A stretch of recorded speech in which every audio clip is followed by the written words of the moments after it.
in the rear then and said, right, okay guys, you go for it, try and get him moved, try and make the race.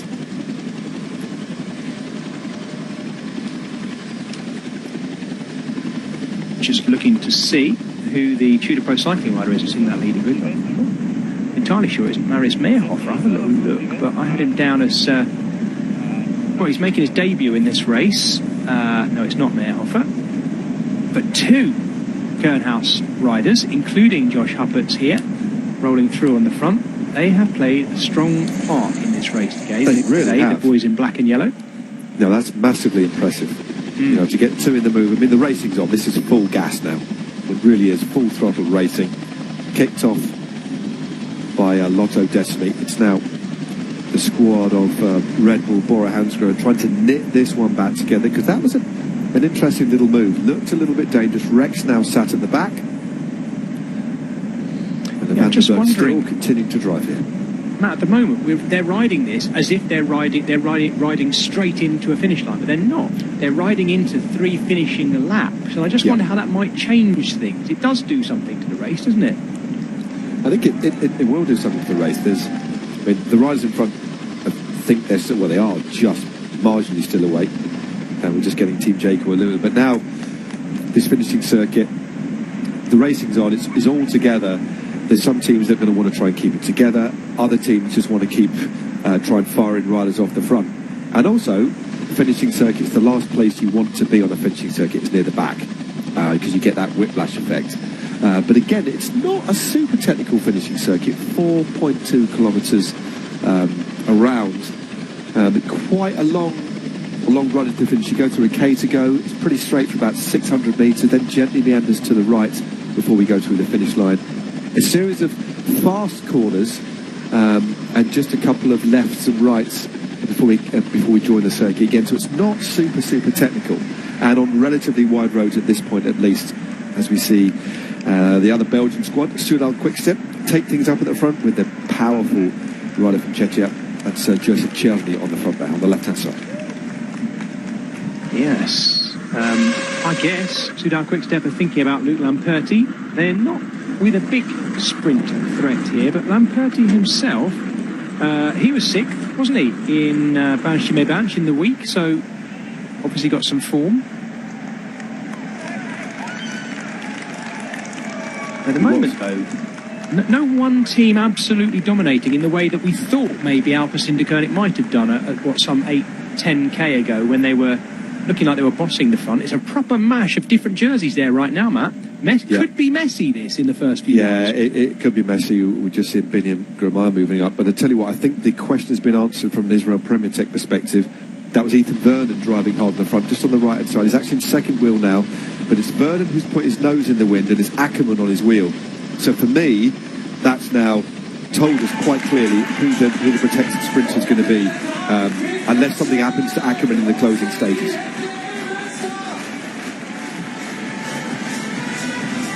Welcome back, those of you who've just been to a short break. This is our first passage of the line, with 3 complete laps to go now, and it's Israel Premier Tech who lead across the line first. So, Ackerman, as Matt Stevens has just mentioned, looking like he's going to be the protected rider. I'll say it again, he is the big German sprinter that has not won this race. Looking back at the last few years, it would be an incomplete palmares for a world-class German sprinter like Pascal Ackerman not to win this race. This is Ethan Vernon, part of that Great Britain track pursuit team, of course, but also a very good sprinter in his own right. We've been debating whether we thought it might be him that got the chance today, but Ackerman sitting right at the back of that line. It's no real surprise, is it? Like you say, a rider as decorated as Ackerman, you know, he's had a good year so far. It's a German race. He's not won this German classic, so unsurprising that there's all the eggs in one basket. But what a brilliant rider to have near the back end of the race like Vernon. They've saved him. So he's relatively fresh, and he's used to sustaining these sorts of speed. It's essentially three lots of a team pursuit, isn't it? These 3 laps. He's not going to do it all on his own, but more than capable of hanging near the front for the duration of this one. But it will be interesting to see what other teams move up and well. And for a lot of the riders here who are not familiar with this race, a first very important sighting lap as well. to try and look at what points on the race are crucial. And there are a couple of sections of more decorative cobbles as well, which makes it that little bit more interesting. Yeah. Clinkers, would you call them, Matt? Those ones are sort of flat. Yeah. Clinky ones, not like there's no babies' heads in there. You can see them there. They're little. Maybe it's slightly more gappy than at the edges than it looks from above, but nothing too much to worry. You won't be holding the tops of the bars while you're rattling over them, but no. This is Ethan Vernon from Bedfordshire in England on the front. And I guess, sorry, Matt, I guess Alpecin are going to be quite happy to let Israel Premier Tech do this, because this isn't necessarily the team I would have expected to be leading on to the first of these three circuits. No, they've clearly, that wouldn't have happened by mistake. They've clearly had a meeting, so right, we are going to be the team that takes it on. We want to hold that permission. And also, this is this psychological preparatory stage for Ackerman. Right, the team is committed. We've hit the front. You can just see Vernon there, that real high cadence. He's not going flat out. He's going to be expected to do this for a while now. You can just see the Tudor Pro Cycling team just moving up as well. They're going to be looking, one would imagine, after Alexander Camp or Matteo Trentin. They're not too far away, but other teams now moving up as well as we head towards the far side of the circuit. Yeah, Trentin right up there at the front of those Tudor Pro Cycling riders. So, I don't know, maybe their big German rider today, their only German rider, is Marius Meyerhofer, and he was sprinting well at the Deutschland Tour. I know he's one of those riders who now, Matt, for a couple of years, we've probably picked up a little bit more than we should because of that win in the Cadel Evans Great Ocean Road Race. He got a World Tour win so early on in his career, Meyerhofer, but he is a good sprinter, and he's German too. Might count for something quite big today, hopefully, for him and Tudor Pro Cycling. Let's see. Yeah, I think you're right. I think, again, given the fact he is German, it's an opportunity. And again, Trentin, we know, regularly could top 10 in the fit, but he's not going to win it. And I think it's all or nothing for me. It's not about getting a place in Tudor Pro Cycling, of constantly building that team. And one would imagine that it would actually be for Marius Meyerhofer, depending on how he's feeling. But we'll see as we head deeper in. We'll get a good sense of that. As we get another little look, a very close look at Mike Turnison. Yeah, he's trying to bring Bini Girmay, the Eritrean megastar of African cycling, up to the front. Get him into good place. I'll remind you of our picks that Matt and I made with about 80k to go. Matt went with Jasper Philipsen, Arnaud Delis and Biniam Girmay. We both picked Girmay in our top threes, and I went for Jordi Meus, Bini Girmay and Arnaud Delis in that order. So both going for Delis and Girmay, but different winners, Jasper Philipsen and Jordi Meus. Who are you going for at home? Take your picks now, because we've got 2 laps to go once we're next across the line. At the moment, it is Israel Premier Tech who are trying to control things at the front. We've got a bit of company with Lidl Trek now as well, and it's not Simone Consoni at the back of that by the looks of it. Matt, it is in actual fact, by the looks of it, Tim Thorn Tutenberg, the young German sprinter, certainly at the back of that string. What we can read into that at the moment, I don't know, but that's their lineup right now. Yeah, there's a few teams just sitting back. You do often see this. Rather than get involved in all the congestion and all the stress at the front, there are plenty of places to actually move up. There's a couple of technical sections, but it's quite a sweeping circuit. A lot of these bends can be taken at speed, even the one that's after the finish line. We're just heading up to the top end before we go through the finish again. A lot of glancing around again as we head through. So, again, there's some technical bits, but it's not. It's just a fast circuit. So if you're a team that's patient, but you've got a plan, you can actually hold back. We can just saw the tricolor jersey there of Arnaud Delis sat midway through the peloton, no stress at all. He's going to want to be moving up a little bit later, but the longer they leave it, the faster that final lap's going to be, because it could be that lots of teams do this very, very late. So what you need amongst your teams are riders that can absorb that suit, or that can basically ride exceptionally quickly. But the riders that ride exceptionally quickly can only do it for a very short space of time. So it's really about balancing, and when balancing your opportunities and when you actually deploy your team. So there's a little bit of standoffishness just here. Nobody really willing to commit 100%.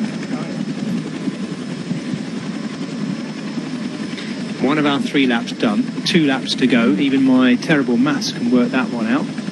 We look down on the renovations still taking place in the middle of Munster. And it was, we could just see, when we cut back to the front end of the race, there we go, Israel Premier Tech just hoping to regain a bit of control there, but Cofidis have been determined to get their train going now for the last 10k or so, bustling around there in the white sleeves, red base to their jersey, so they seem confident in Milan Fretan, as we suspect, Matt. We think it's going to be Fretan. Yeah, I think so.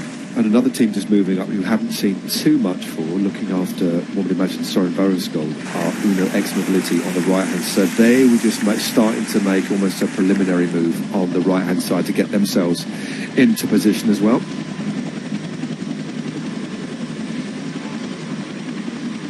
Yeah. Let's see also where Biniam Gourmet is. He was floating around in the on-bike shots that we saw. And there's his team at the front. He has so much experience in that team to protect him, keep him where they want him. They're back onto the clinky cobbles again. Next time across the line, of course, they will be hearing the bell.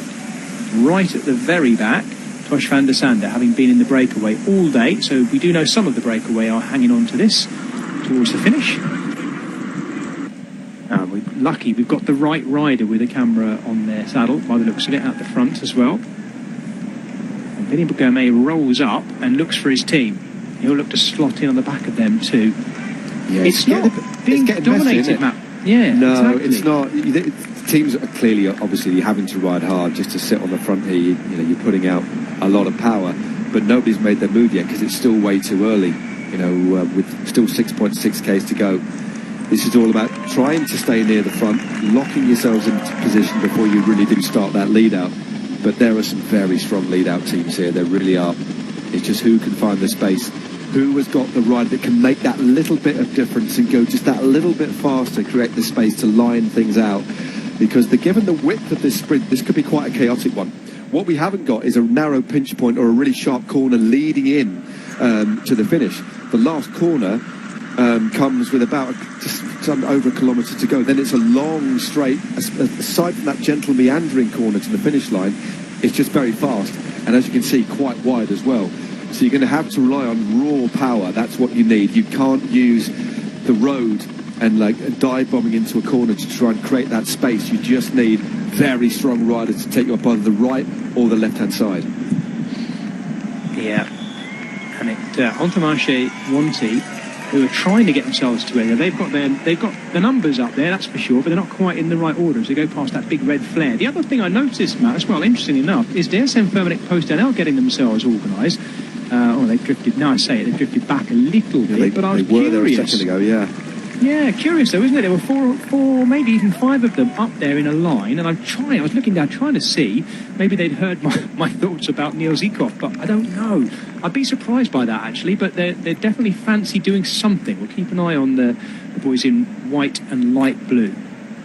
No, exactly. You can just see, we saw that final corner, that left-hander under the Flamme Rouge just at the top of your screen, and just look how wide the road is, so that creates a lot of space for riders to move around the outside, and the rider from Cofidis here driving through on the front is actually quite in the middle of the road, so there's space to the left and to the right. So to make a big difference here, it requires a lot of power. So for me, this could be quite a chaotic sprint. You've got this a slight narrowing there, but not too much at all before the sprint opens up. So these wide boulevard type finishes means that obviously timing as ever is going to be absolutely crucial before you launch your sprint, and it's going to be a slight cross tailwind sprint given the wind direction that we've got here.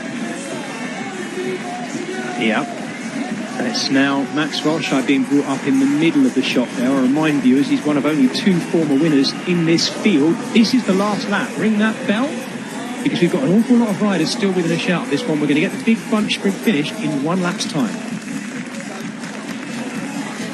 And this has been their plan, definitely, Israel Premier Tech, to try and boss things on this finishing circuit. But they are down to just one rider. Pascal Ackermann is the second of them. He's got a teammate, didn't quite see who it is, just in front of him there. And we start to see the double denim reforming behind Matt.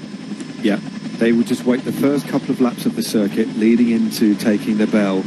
They were notable by their absence in terms of not putting anybody in the wind. Remember, they've already spent a lot of time on the front earlier in this race setting the pace, trying to keep that breakaway at bay. Surprisingly so, actually, as we see an attack from one of the Q36.5 riders, shut down immediately by the team of Uno X. I thought that over the last couple of laps. There's been a few moments just like that where I think a late attacker could sneak a few hard pedal strokes as well, Matt. You know, there's opportunities here because it's not being absolutely dominated right now. It's, well, 1, 2, 3, 4 different teams, 5 different teams, all represented at the front. No one team able to dominate. But then maybe that's part of the narrow nature of this finishing circuit around Munster as well. It's hard to move up, as you've said, and then regroup at the front. It's just because of that finish, that last K, you think, well, where do we move up? Because you could use a resource to move up, and it's a little bit too early, then you get swamped. So you've really got to time it right. It's not as if you've got like a technical section where you can drive through, create space, and line out the bunch. Those kind of sprints are far easier because it's just about making sure you're in a good position. But here, with it being so wide, and that because it's so sheltered from the wind as well, the wind doesn't really play its part, so it's sheltered on the inside and on the outside. What you need is somebody who can really create the difference using just raw power and finding that space. This, for sure, is going to be a Celtic sprint. It's Van den Bosch on the front, the young rider from Alp Syndicate, the bronze medalist on the track. We talked about him. Just trying to look and see where Jasper Philipsen is. Philipsen is there. Lorenzo Manzan, the rider there in the white. One would imagine he'll be the last lead-out rider for Jason Tessen from Total Energies. Ooh, yeah, he's using his elbows to do so too. Yeah, he's got Tesson on his wheel.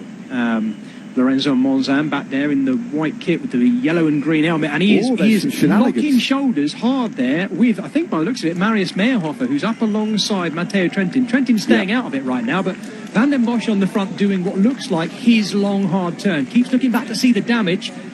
Yeah, that was now it's Jacob Alula.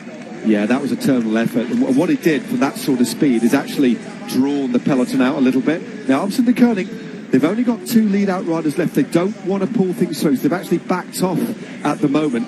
This looks like it's Jonas Rijkaard on the front. Again, to see that he didn't pull, he's waiting, because they've only got 2 riders from which to deploy. Jasper Philipsen is in danger of getting a little bit swamped. A bit of a move up the inside. That looks like that might have been one of those. No, it's I think that was a Christophe Laporte or a Feeney. Yeah, you can see how chaotic this is, Jez. It is chaotic. Uno X Mobility in the middle starting. Simon Geschke we're picking up here in the last few pedal strokes of his professional career. Up and out of trouble, thankfully, but he's going to finish this and hopefully sit up and get a chance to take the applause of the crowd. It's Lidl Trek who lead in here. They've got Tim Teutenberg in third wheel at the moment, but even they are meshing up with the Uno X riders as well. Marius Meyerhofer looking round to see where the rest of his Tudor Pro Cycling teammates are. No one team has bossed this, but Lidl Trek at the moment looking good with Tim Teutenberg sitting second. It's Simone Consone who's third, so I think you were right. After all that, Matt, it is going to be Simone Consone. He's on the radio too. You're absolutely right. He is on the wheel of Tim Teutenberg. It's the final kilometre. Pascal Ackermann using his shoulders too. This is going to be a bit of a fist fight towards the finish line here, inside the final K. Simone Consone in the perfect position, and he has Jasper Philipsen on his magic 50. Well, a superb sprint, perfect lead out. I mean, that was absolutely brilliant. And I tell you what, you've got to take your hats off to riders from Trekker on the front there, because what they did, they went so hard, it did create space. William Grimard dropped back a little bit, but once this man, a great sprint. Well, the first one to open up the proper lead out with Danny Van Poppel looking after Jordi Meyer. So Meyer was perfectly placed. But when Philipsen came up and over the top, it was just about raw speed. Didn't have to rub shoulders with anybody. Was dropped off perfectly as Simon Geschke gets a congratulatory tap on the shoulder as he ends his career. And what a great career it's been. But a perfect ride there from Jasper Philipsen. He had that space. That's what he needed. Opened up that sprint and was untouchable. Jake Stewart rolling through. Not the day for Israel Premier Tech today. No, but we'll have a look and see, try and figure out where everyone else finished, because we were so focused on the front. And it is it's a constant curve to the line there. It's not a dead straight either, is it? Yeah. You don't really see the line until you come around that final curve. Yeah, Philipsen had to go around it a slightly longer way. The easiest line is hugging the barrels on the right-hand side. And Philipsen had to go around it. It's only marginally different. Once you've got that pace, let's have a look at it again from the air. So William Grimard at the moment in second position, in a great place. looking back, and look on the left on the inside, Jordi Meus has been led out by Van Poppel, so great lead out. Van Poppel, real violent turn of speed, threatened in the red as well there, but look at Jasper Philipsen on the wheel of his fellow Belgian, on the wheel, perfect lead out, but look at the difference in the pedal stroke there. Yeah. I mean, I don't know whether he's actually on a different sprocket there, but so much more speed. I think it's Fretting against third actually in the end. Yeah. Jordi Meus